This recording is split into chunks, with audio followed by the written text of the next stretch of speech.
Hey everyone, Mike from Big Mike's Motor Pool here. Today I'm going to go over our front fuel line replacement kit. I'm going to show you how it installs and what it replaces. So let's get started. We'll take a look at the bench and see what comes in the kit. So this is what's going to be included with your fuel line kit. And forgive me, it is raining here. Just trying to get this done. I promise you it will not show up wet like the one here in the video. So included will be the fuel line assembly, adapter fitting, hardware kit for your clamps, and your 2 cable ties. Tools needed for installation are just basic hand tools: 7/8 wrench, 13/16 wrench, 11/16 wrench, 7/16 wrench, ratchet of your choosing, and a 7/16 socket, and a pair of wire cutters to clip off the cable ties. For this project today, we're working on a parts truck. I chose to use this one instead of just doing this to my truck for 2 reasons. Parts truck here is a lot easier to see what's going on because most of the parts are missing. So you can see fuel line there, and we can come over here and also get a good look at the injection pump where the final end terminates.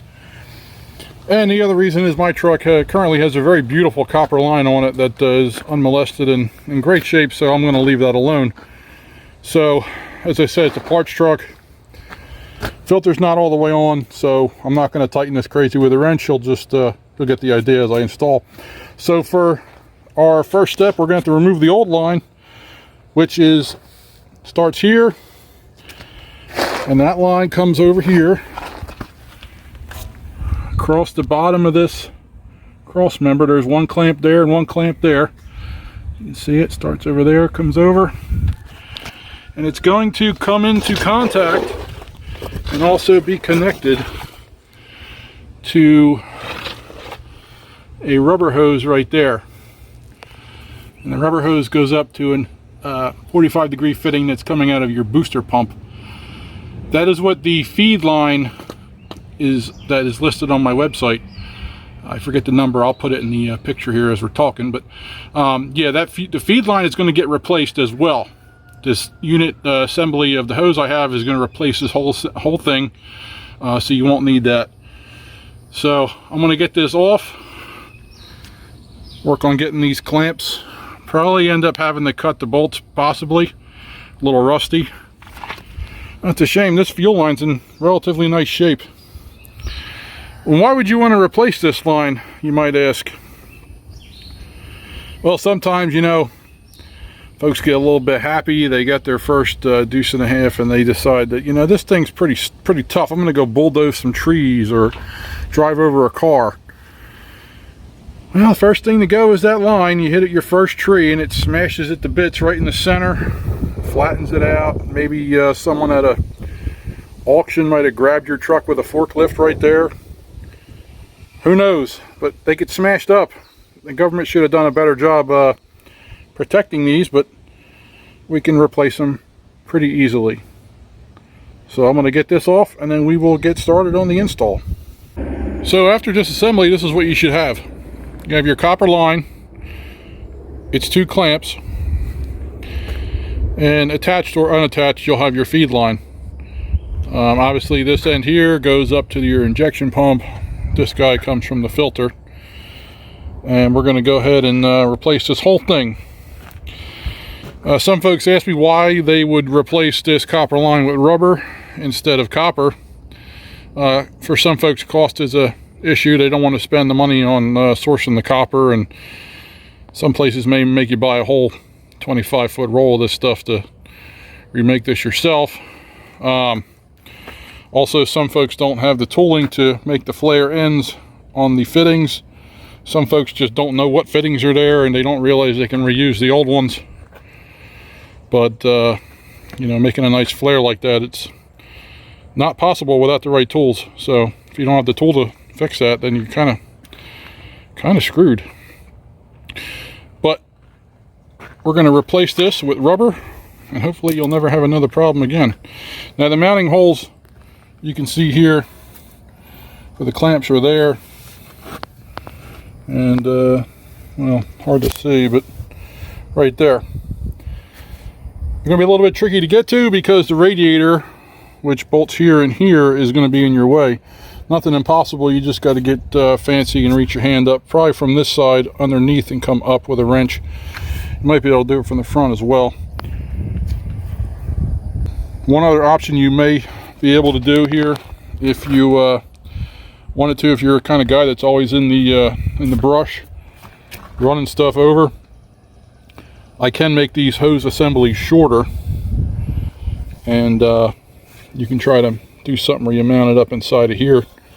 You may just have to put some protective type of sheathing on it to go around the motor mounts and such, or you could even just kind of tie it up with clamps so that it rides along front cross member but tucked up underneath. So the first step is going to be to install the adapter fitting into the filter. All you do is you pick the end that is not flared out. You need the female flare, and then you just screw it on in.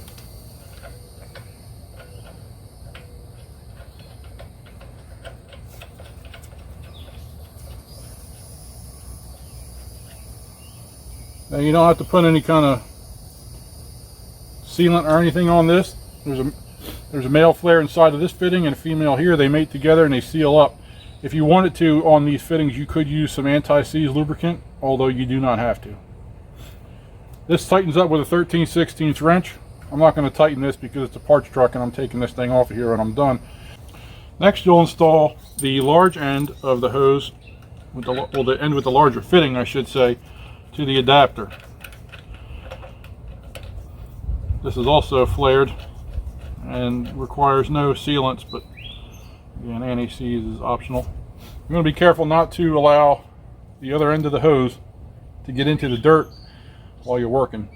If this happens, you can always just blow it out with some carb spray and some air. Just wash any kind of crust out of it that may have accumulated if you drop it. This tightens up with a 7/8 inch wrench. Here we are looking up at the bottom of the injection pump. We have the brass fitting for the feed line mounted in your booster pump, and we're going to take the smaller end of the hose assembly and put its fitting onto this brass fitting on your booster pump. This fitting takes an 11/16 wrench to tighten it and loosen it. I know I'm in the way a little bit here, but I'm sure you'll get the idea. If you have a winch truck, you're going to probably want to take the winch drive shaft out to do this. Winch drive shaft runs about the same level as your oil pan seam, and it's just going to be in the way. Also, you'll notice the feed line on your winch truck has been rubbing on the winch drive shaft. So now is a good time to upgrade that fitting from a 45 to a 90. And I will be having the correct fittings in stock soon. Hopefully by the time you watch this video, they'll be available. I just want to mount one on a truck and make sure it's going to fit correctly. Some folks have been able to turn this a little bit, but you disturb it, it may have some leaks.